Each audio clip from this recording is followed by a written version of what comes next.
শ্রেণীর সকল শিক্ষার্থীদেরকে আন্তরিক শুভেচ্ছা এবং অভিনন্দন। আশা করি তোমরা সবাই ভালো আছো। তোমাদের নবম শ্রেণীর 2024 সালের এখন এপ্রিল মাস, এই এপ্রিল মাসের শেষ পর্যায়ে প্রায় তোমাদের এই শ্রেণী থেকে প্রায় 4টা মাস শেষ হয়ে যাচ্ছে। তো তারই ধারাবাহিকতায় তোমাদের আসলে কতটুকু শেষ হয়েছে, গণিত বইটা তোমরা কতটুকু শেষ করতে পারছো, কতটুকু শেষ করতে পারো নাই, আর কোন কন্ডিশনে আছে সেটা একান্ত তুমিই কিন্তু খুব ভালোভাবে জানো।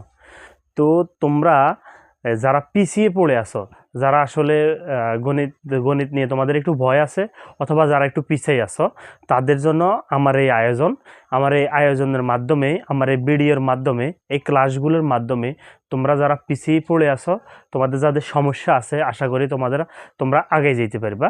তো আসো, আজকে আমি তোমাদের নবম শ্রেণীর গণিত বিষয়ের সমান্তর গুণোত্তর ধারার পাঠ্য বইয়ের 56 নম্বর পৃষ্ঠার যেই কাজ আছে, 56 নম্বর পৃষ্ঠার দেখো, এখানে একটা চক আছে। এই চকটা এখানে আরও অনেকগুলো আছে, প্রায় 10টার মতো আছে, ঠিক আছে? আরও 10টা, টোটাল 10টা আছে, বা 8টা বা 10টা আছে।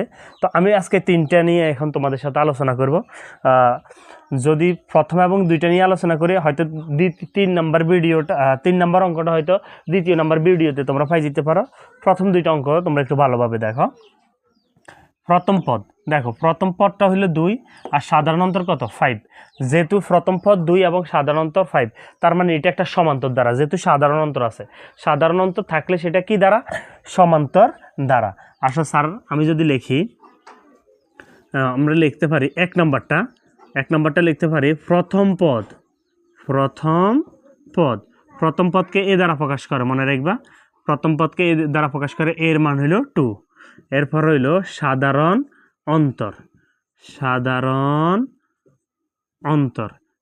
অন্তরের মনে রাখবা ডি দ্বারা প্রকাশ করে। সাধারণ অন্তরকে কি দ্বারা প্রকাশ করে? ডি দ্বারা প্রকাশ করে। ডি এর মান কত? 5। ডি এর মানটা হচ্ছে 5। এরপরে আসো, এখানে পদের সংখ্যা 10 দেওয়া আছে এবং n-তম পদ দেওয়া আছে। তাইলে আমরা জানি n-তম পদের সূত্রটা কিন্তু আমরা সবাই জানি। n-তম পদ, এখানে n-তম পদ লেখা আছে, তো আমরা লিখতে পারি আমরা জানি, মনে রাখবা, সমান্তর ধারার n-তম পদের সূত্র হইল a plus n minus 1 into D. সমান্তর ধারার n-তম পদের সূত্র হলো a plus n minus 1 into D. যেহেতু এখানে পদের সংখ্যা 10 বলছে, এটা 10 বলছে, তো তাইলে আমরা n এর জায়গায় 10 বসাই। তাহলে 10তম পদ আমার কত আসতেছে আলটিমেটলি? হ্যাঁ, আমার 10তম পদ কত আসবে? তাহলে আমার এর মান 2 প্লাস n এর জায়গায় আমি 10 বসাইলাম, 10 মাইনাস 1, ডি এর মান আমার হলো 5। 10তম পদ, তাহলে n এর জায়গায় 10 বসাইবা। তাহলে আমরা 4 যদি বসাই, এর মান 2 প্লাস n এর মান কত? 10, n এর জায়গায় 10 মাইনাস 1, ডি এর মান 5। এবার আসো, 2 প্লাস 10 থেকে 1 গেলে থাকে কত? 9। মনে রাখবে ব্র্যাকেট উঠে ইন্টু 5। 2 প্লাস 5 নং 45, 45 আর 2 47। তাইলে আমি এই জায়গাতে কত বসাইতে পারি? আমার আলটিমেটলি কত বাইর হয়েছে? 47 বাইর হয়েছে। তাহলে আমি এই জায়গাতে কত, আমার 10তম পদ যেটা, সেটা কত বাইর হইব? আমার প্রথম পদ যদি আমার 2 হয়, তাহলে আমার 10 নম্বর পদ কত? দেখো, আমার 10 নম্বর পদ হবে কত? 47। এখন এখানে তোমার 11তম পদ দিতে পারে, 15তম পদ দিতে পারে, 20তম পদ দিতে পারে, যতটা পদে দেওয়া থাকুক এই n এর জায়গা তত বসে দিবে, ঠিক আছে? এরপর আসো, এবার এশান, মনে রাখবে এস মানে হইল সমষ্টি, আর n সংখ্যক, মনে রাখবে n সংখ্যক পদের সমষ্টি। এই যে n সংখ্যক পদের সমষ্টি, n সংখ্যক পদের কি? সমষ্টি। তাহলে আসো, n সংখ্যক পদের সমষ্টি হলে এশান দ্বারা, এস মানে সমষ্টি আর n মানে n সংখ্যক পদের সমষ্টি। তাহলে n সংখ্যক পদের সমষ্টি আমরা লিখতে পারি, সুতরাং n সংখ্যক পদের সমষ্টি, n সংখ্যক পদের সমষ্টি মানে এস, আর n সংখ্যক, তাইলে n সংখ্যক পদের সমষ্টি n। মনে রাখবে n সংখ্যক পদের সমষ্টি সূত্র হচ্ছে, n সংখ্যক পদের সমষ্টি সূত্র হচ্ছে n/2, 2a plus n minus 1 into D. এটা হইল n সংখ্যক পদের সমষ্টি সূত্র। মনে রাখবে n সংখ্যক পদের সমষ্টি সূত্র হচ্ছে, n সংখ্যক পদের সমষ্টি হচ্ছে কি? n/2, 2a plus n minus 1 into D. তাইলে আমাদের এখানে পদ সংখ্যা কত দিন আছে 10 দেওয়া আছে, তাইলে আমরা ওই n এর জায়গায় 10 বসাবো। তাইলে এই n এর জায়গায় আমরা 10 বসাইলে n 10 সংখ্যক পদের সমষ্টি এসে রেশ n এর জায়গায় যদি আমরা 10 বসাই, n এর জায়গায় যদি আমরা 10 বসাই, তাইলে ওই যে দেখো n এর জায়গায় 10 নিচে 2 2 এবং এর মাঝখানে কোনো চিহ্ন নাই ইনটু এর মানটা হইল 2 প্লাস n এর জায়গায় কত 10 মাইনাস 1 ডির মান কত 5, এই যে ডির মানটা 5। এরপর আসো 5 দুগুণে 10, 2 দ্বারা যদি আমরা 10কে কাটি 5 দুগুণে 10, 2 দুগুণে 4 যোগ 10 থেকে 1 গেলার থেকে কত 9 ব্র্যাকেট উঠে ইন্টু 5। এরপরে আসো 5 4 প্লাস 5 দ্বারা যদি 9কে গুণ করি 5 9 45, 5 9 45 5 ব্র্যাকেট উঠে ইন্টু 45 আর 4 এর যোগফল কত 45 আর 4 এর যোগফল হলো 49। তাহলে আসো এবার আমি 5 দ্বারা যদি 49কে গুণ করি 49কে যদি গুণ করি 5 9 45 এর 5 হাতের হচ্ছে 4 4 5 20 4 5 20 20 আর 4 24 245, তাহলে 245 আলটিমেটলি আমার অঙ্কটা কি হয়ে গেছে। তাইলে আমার এখানে এই খালিঘর আমার বললো কত বসলো কত 47, এই খালিঘর আমার বসলো কত 245 মানে 200 কত 45। এরপরে আসো 200 কত 45। এরপর আসো এরপর 2 নম্বর প্রশ্নটা যদি আমরা পড়ি 2 নম্বর প্রশ্ন যদি আমরা পড়ি খেয়াল করো 2 নম্বর প্রশ্নে আমাদের প্রথম পদ এর মান -37 দেওয়া আছে, এর মান -37 দেওয়া আছে এবং ডি এর মান 4 দেওয়া আছে। তারপরে আমাদেরকে পদ সংখ্যা বের করতে হবে, পদ সংখ্যাটা বের করতে হবে এবং আমাদেরকে কি করতে হবে আমাদেরকে করতে হবে কি দেওয়া আছে আমাদের এই পদের সংখ্যা বের করতে হবে nতম পদ বের করতে হবে সমষ্টিটা দেওয়া আছে। তাইলে আমরা লিখতে পারি দেওয়া আছে প্রথম পদ, দেখো প্রথম পদ আমার প্রথম পদটা হচ্ছে কি দেখো তোমাদের যে 2 নম্বর অঙ্কটা আছে দেখো 2 নম্বর অঙ্ক প্রথম পদ এর মান 37 সাধারণত ডি এর মান কত 4 এবং সমষ্টি দেওয়া n সংখ্যক পদের সমষ্টি -80 দেওয়া আছে, এই দুইটা খালি ঘর তোমাকে পূরণ করতে হবে। তো আসো তোমরা ভালোভাবে যদি খেয়াল করো দেখো এর মান হইল -37 বি এরপর হইল সাধারণ অন্তর তারা আমাদেরকে ডি এর মান কত দিয়ে রাখছে 4 দিয়ে রাখছে। এরপর আসো এবং n সংখ্যক পদের সমষ্টি দেওয়া আছে Sn সমান সমান -180 মানে 180 দেওয়া আছে। তাইলে আসো n সংখ্যক পদের সমষ্টির সূত্রটা কি এখন তোমাকে জানতে হবে। n সংখ্যক পদের সমষ্টির সূত্র হচ্ছে n/2 2a plus n-1 into D equal -180 180। তুমি মনে রাখবা এস মানে সমষ্টি আর n তাহলে n সংখ্যক, তাহলে n সংখ্যক পদের সমষ্টি সমষ্টির সূত্র n/2 2a plus n-1 into D. এবার আসো n/2 2 এর 2 ইন্টু এর মান কত এর মান হলো -37, তাহলে দুইটা চিহ্ন একসাথে হওয়া যাবে না ব্র্যাকেট দিবা প্লাস n এর মানটা কত n এর মানটা আমাদের কাছে নাই -1 ডি এর মানটা কত আছে আমাদের কাছে 4 ইকুয়াল -180 180। এরপর আসো বা -n/2 দেখো প্লাস মিনেছে -37 দুগুণে 74 প্লাস 4 দ্বারা যদি আমি ব্র্যাকেটের বাইরে যা থাকে এটা দ্বারা আমি ব্র্যাকেটের ভিতরগুলোকে গুণ করবো 4 দ্বারা n-কে গুণ করলে 4n -4 দ্বারা 1-কে গুণ করলে 4a-কে 4 ইকুয়াল -180। এরপরে আসো বা n/2 -74 -4 তাইলে -78 প্লাস 4n ইকুয়াল -180। এরপরে আসো বা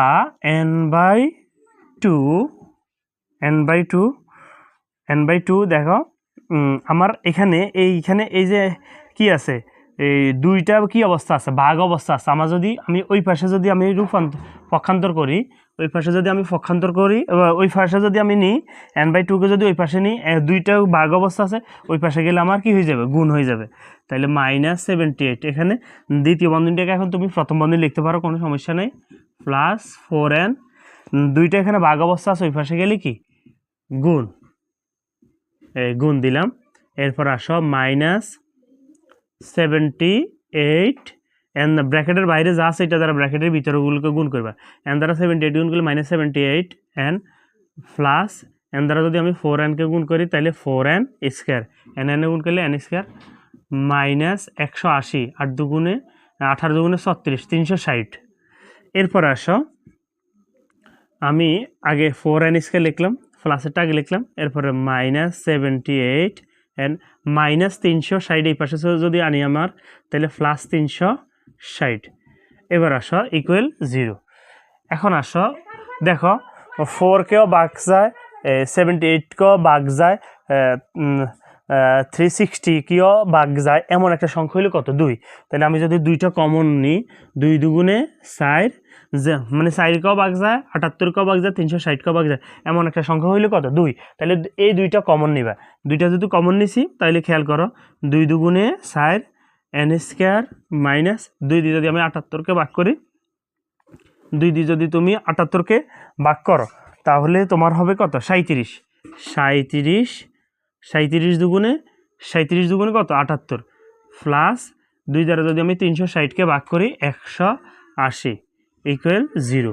এবার আসো 2n square minus 37 n plus 180, 0 2 গুণ অবস্থা আছে, ওই পাশে গেলে কি ভাগ। এবার আসো এখন আমাকে উৎপাদক করতে হইব। খেয়াল করো, মনে রাখবে স্কোয়ার থাকার পর যদি 3টা পদ থাকে, স্কোয়ার থাকে যদি 3টা পদ থাকে তাহলে সেখানে তুমি উৎপাদক করতে পারো। এখন কথা আছে উৎপাদকে যেহেতু আমার এখানে কি আছে, প্রথমেই সংখ্যা আছে, তাহলে তুমি শেষেরটারে গুণ করবা। এই কথাটা মনে রাখতে হইব, এই কথাটা একদম মোস্ট ইম্পর্টেন্ট কথা। উৎপাদকের যদি প্রথমে সংখ্যা থাকে, উৎপাদকের যদি প্রথমে কি থাকে, সংখ্যা থাকে, তাহলে তুমি শেষেরটাকে কি করতে হবে, গুণ করতে হবে। তাইলে 2 দ্বারা যদি আমি 180কে গুণ করি, তাইলে 2 দ্বারা 180কে গুণ করলে হয় কত, 360। এবার 360কে এমনভাবে 2 দ্বারা 180কে ভাগ করলে কত হয়, 360। 360কে এমনভাবে ভাঙাইতে হইব যাতে যোগ বিয়োগ করলে 37 মিলে, আবার গুণ করলে 360 মিলে। আমি তোমাদেরকে আরেকবার বলি, 37কে এমনভাবে, যে 37কে তুমি এমনভাবে ভাঙাই নিতে হবে যাতে গুণ করলে 360 মিলে, আবার যোগ অথবা বিয়োগ করলে কত মিলে, 37 মিলে। তাইলে আসো 2 দ্বারা যদি আমি ভাগ করি 180, 2 দ্বারা যদি ভাগ করি তাইলে 9 দুগুণে 18, 0 2 দ্বারা ভাগ করলে 45, এবার 3 দ্বারা ভাগ করলে 3 15, 3 দ্বারা ভাগ 3 5 15। এবার আসো এখন আমার উৎপাদকের সিস্টেমটা কি, উৎপাদকের সিস্টেমটা হচ্ছে তোমরা কি কাজ করবা, প্রত্যেকটাকে ভাগ করিবা, প্রত্যেকটা এখানে যতটা ফিগার আসে এগুলোকে তোমরা কি করে নিবা, ভাগ করে নিবা। এখন যদি তোমার ভাগ, তুমি যদি ভাগ করতে যাও, তুমি যদি এখন ভাগ করতে যাও, এই কখন যদি 2 দিয়ে যায় 2 দিয়ে দিবা, 3 দিয়ে গেলে 3 দিয়ে দেবে, যতক্ষণ না পর্যন্ত ভ্যানিশ না হয় ততক্ষণ পর্যন্ত করবা। উৎপাদকটা কি আমি তোমাদেরকে আবার একবার বলি, যেহেতু এখানে প্রথমেই সংখ্যা আসে সেটাকে গুণ করবা। তাহলে 2 দ্বারা 180কে গুণ করলে কত হয়, 360। এই 360কে আমি এইভাবে কাজ করে নিলাম। তো কাজ করে নেওয়ার পর এখন 37কে এমনভাবে, 37 সংখ্যাটাকে এমনভাবে ভাঙাই দেবো যাতে গুণ করলে ওই যে মনে মনে ওই 360 আছে না, 180, 2 দ্বারা 180 গুণ করলে কত, 360, মনে মনে ওই 360 মিলে, এবং যোগ বিয়োগ করলে যাতে 37 মিলে। তো আসো 2n স্কোয়ার, আমরা যদি এখন এইভাবে কাজ করি, দেখো 2 দুগুণে 4, 4 দুগুণে 8, দেখো 2 দুগুণে 4, 4 দুগুণে 8, 3 8 24, আমরা এটা লিখলাম, 3 5 15, 3 5 15, তাহলে 24 আর 15, দেখো 24 আর 15 আমার কত হয়, দেখো 5 4 কত 9, 39 আসে আমার। 24 এবং 15 আমার কত আসে, 39 আসে। তাইলে 37 আমার 78, তাহলে দেখো এখানে 78, এখানে 39 হবে। 2 দ্বারা যদি 78কে ভাগ করি 39, এখানে আমার 39 আসছে, 39 আসছে। তাইলে আমি যদি 24 এবং 15, দেখো 24 আর হইল কত, 15, দেখো মাইনাসের 24টা এন, মাইনাসের 15টা এন, মাইনাসের 39টা এন। খেয়াল করো, মাইনাসের 24টা এন, মাইনাসের 24টা এন, আবার মাইনাসের 15টা এন, মাইনাসের 24টা এন এবং মাইনাসের 15টা এন, মাইনাসের 39টা, 2078কে ভাগ করলে 39, তাইলে মাইনাসের 24টা এন এবং মাইনাসের কত এন, 15 এন, তাহলে মাইনাসের 39, দেখছো? আবার ওই যে মাইনাসে মাইনাসে প্লাস, এবং ওই 24 এবং 15 গুণ করলে দেখবা 360 মিলে গেছে। 24 এবং 15 গুণ করলে কত মিলবো, 360 যোগ 180 ইকুয়াল 0 দ্বারা 2 ভাগ করলে 2 শূন্যের 0। এরপরে আসো, আমি তোমাদেরকে আরেকবার বলি, মাইনাসের 24টা এন, মাইনাসের 15টা এন, মাইনাসের 39টা এন, আবার এই দেখো মাইনাসে মাইনাসে প্লাস 24 এবং 15 গুণ করলে কত হবে, ওই যে মনে মনে 360, আর 180 0 দ্বারা 2 ভাগ করলে 2 শূন্য 0। দেখো আমার এই এক জোড়া, এই এক জোড়া, 2 জোড়া আছে আমার। 2 এবং 24কে ভাগ যেমন একটা সংখ্যা হলে কত, 2, এন স্কোয়ার এবং এন এন যাইব, এন এই যে এন স্কোয়ার মানে এন, এখানে এন এর পাওয়ার 2 আর এখানে এন এর পাওয়ার 1, তাহলে মনে রাখবা কমনের বেলায় ছোটটা কমন যাব, একটা এন এর পাওয়ার 1 যেটা সেটা কমন যাব, ছোটটা কমন যাবে, 2 চলে গেছে, এন স্কোয়ার 2টা থেকে একটা গেছে, আর হইলে একটা মাইনাস, ওই 2 দ্বারা 24কে ভাগ করলে যেটা কমন যাব মনে রাখবা সেটা দ্বারা পরেরটাকে ভাগ করবে, 2 দ্বারা 24কে ভাগ করলে 12 দুগুণে 24, এন তো আমার কমন চলেই গেছে। এবার আসো -15 যদি আমি কমন লই, 15 কমন গেল, রইল এন, ব্র্যাকেটের সামনে যদি মাইনাস থাকে মনে করবা পরবর্তী চিহ্ন চেঞ্জ হয়, প্লাসে মাইনাসে মাইনাস, ওই 15 দ্বারা 180কে ভাগ করলে দেখবা 12 চলে আসছে, 12 ইকুয়াল 0। এই 15 দ্বারা যেটা কমন যায় এটা দ্বারা 180কে আবার ভাগ করলে 12 চলে আসবে, তোমরা ভাগ করে দেখবা, n - 12, n - 12 দুইবার থেকে একবার নিবা, আর রইল 2n -15 ইকুয়াল 0। এরপরে আসো, এখন যদি তুমি কমন নাও, এখন যদি তুমি কাজ করো, এখানে যদি তুমি কাজ করো, কাজটা তুমি কিভাবে করবা, আমার কোনটা সমান 0 আছে, আমার কিন্তু ধনটা সমান 0 আছে, এটা তোমাকে মাথায় রাখতে হবে, তোমার কিন্তু ধনটা সমান 0 আছে, এটা সমানও 0, এটা সমানও 0, তাইলে তোমরা লিখতে পারো n - 12 ইকুয়াল 0, অথবা 2n - 15 ইকুয়াল 0। তোমরা দুইটা সমানে কিন্তু 0 লিখতে পারো, ঠিক আছে? n - 12 সমানও 0, এটা সমানও 0 আমার, এটা সমানও আমার 0, তাহলে আমরা দুটোটা সমান 0 লিখতে পারি, বা n এর n -12 আমার ওই পাশে গেলে +12, বা 2n - 15 ওই পাশে গেলে +15, দুইটা এই পাশে গুণ অবস্থা আছে, এই পাশে গেলে কি ভাগ, -15 এই পাশে গেলে কি +15, আর দুই গুণ অবস্থা আছে সেটা গেলে ভাগ।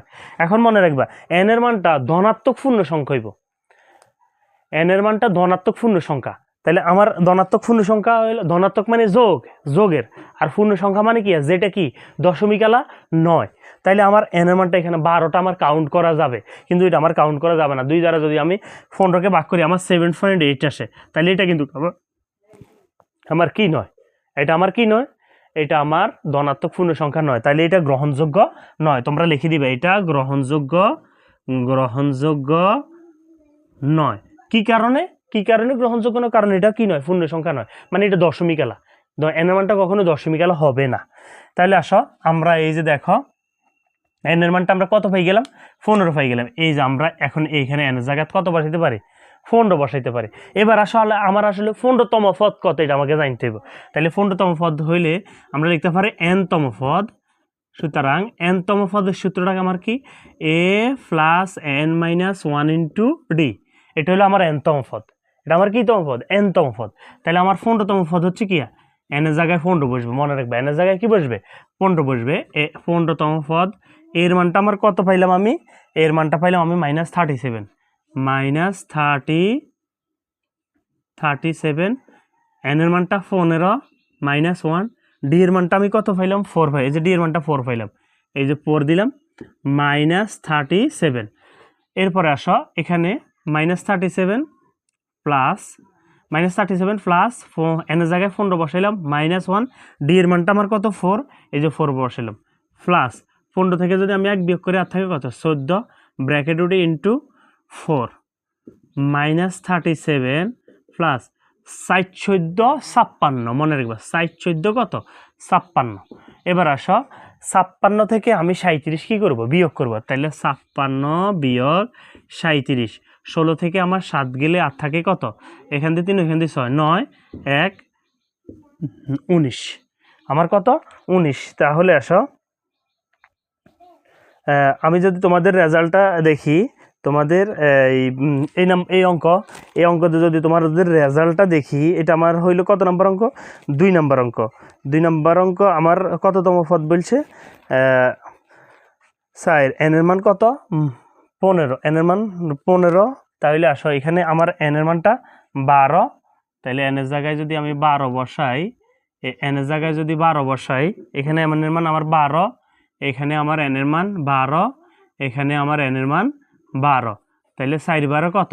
48। 4 12 48। এবার 48 থেকে যদি আমি 7 বিয়োগ করি, 37 বিয়োগ করি, তাহলে এদিকে 8, ওইদিকে 48 থেকে যদি তুমি 37 বিয়োগ করো, তাহলে আমার হইলো কত? 11।